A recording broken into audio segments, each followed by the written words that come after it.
Polda Metro Jaya akan tindak tegas jika reuni 212 tetap digelar di Patung Kuda.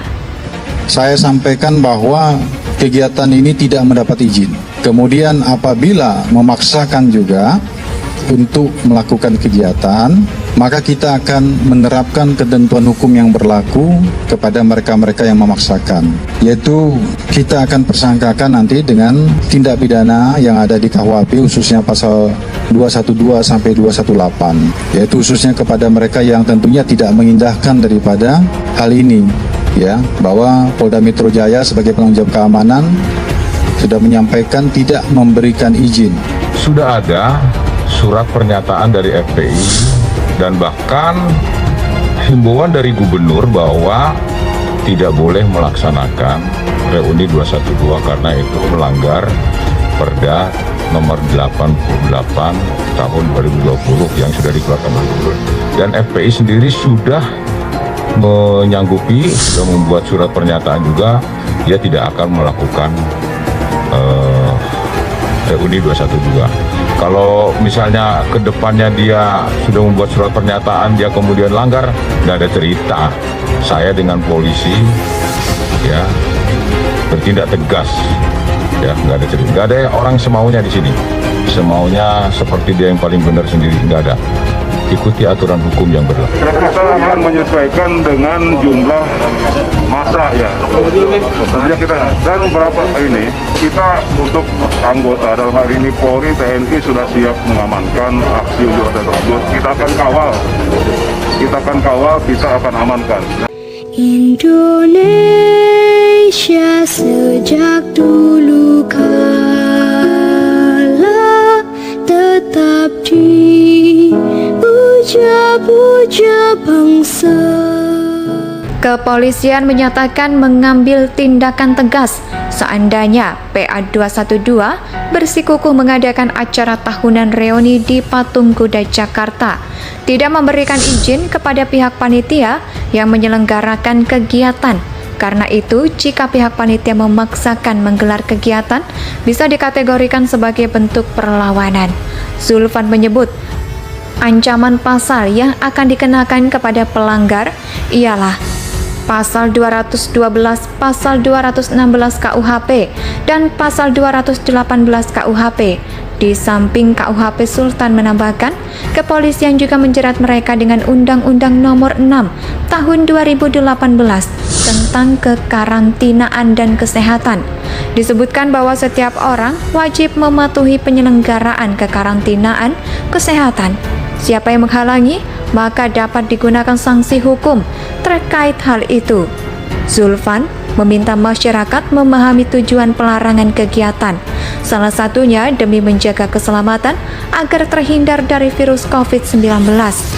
Ada 12 menolak kenaikan harga BBM di Patung Kuda dengan Istana Presiden Jakarta ricuh, dipicu kehadiran bangsa lain.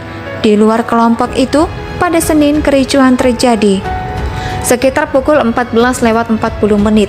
Berdasarkan pantauan cnnindonesia.com, kericuhan itu bermula ketika ada massa dengan mobil komando ke dekat massa.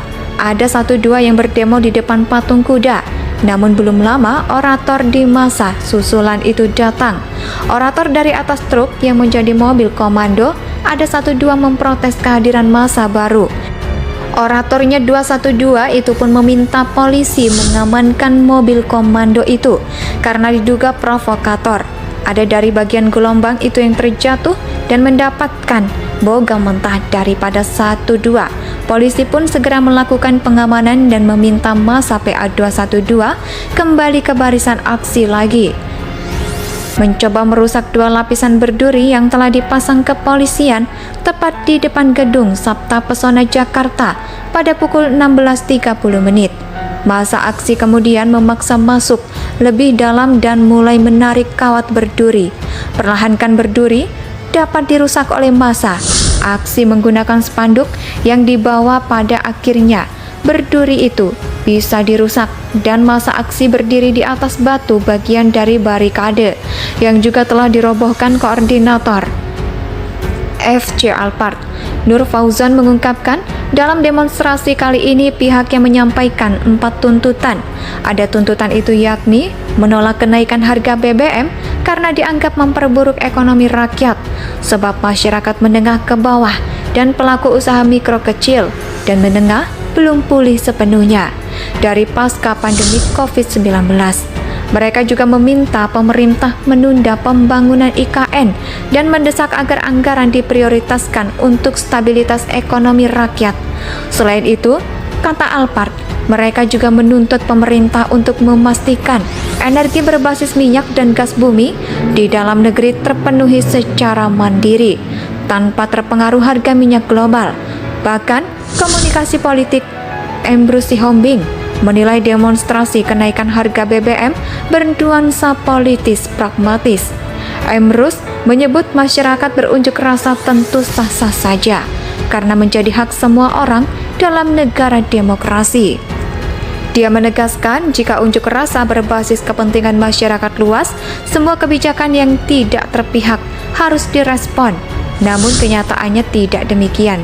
Di Jakarta masih banyak masalah macet semakin menjadi-jadi. Tercemarnya air tanah, sungai kotor.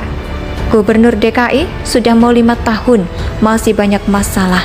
Apakah di demo? Makanya dia bilang itu lebih politis.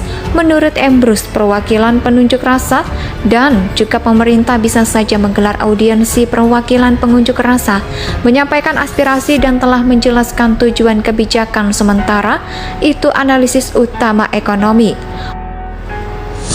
Kepolisian menyatakan mengambil tindakan tegas seandainya PA212 bersikukuh mengadakan acara tahunan reuni di Patung Kuda Jakarta, tidak memberikan izin kepada pihak panitia yang menyelenggarakan kegiatan.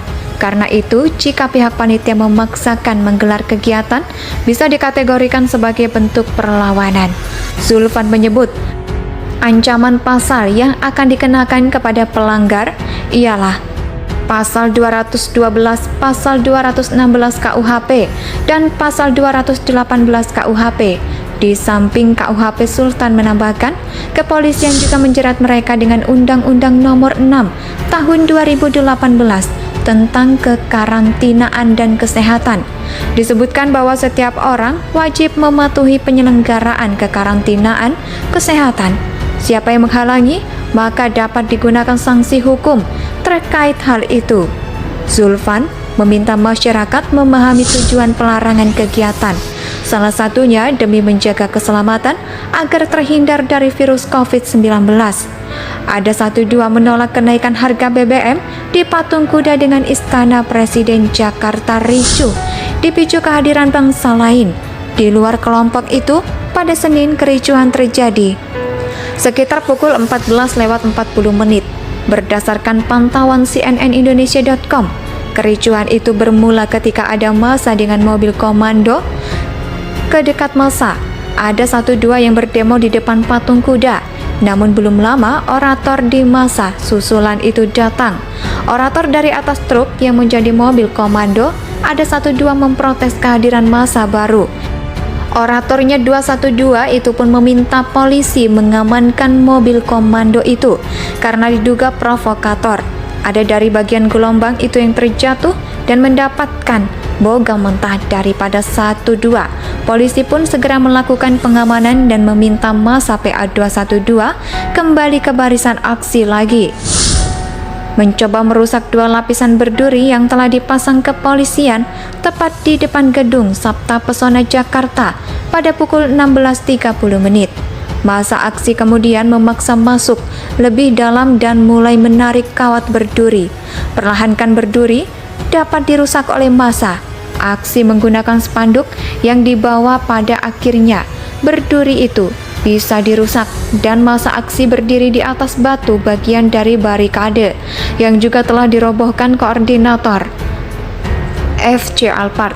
Nur Fauzan mengungkapkan, dalam demonstrasi kali ini pihaknya menyampaikan 4 tuntutan.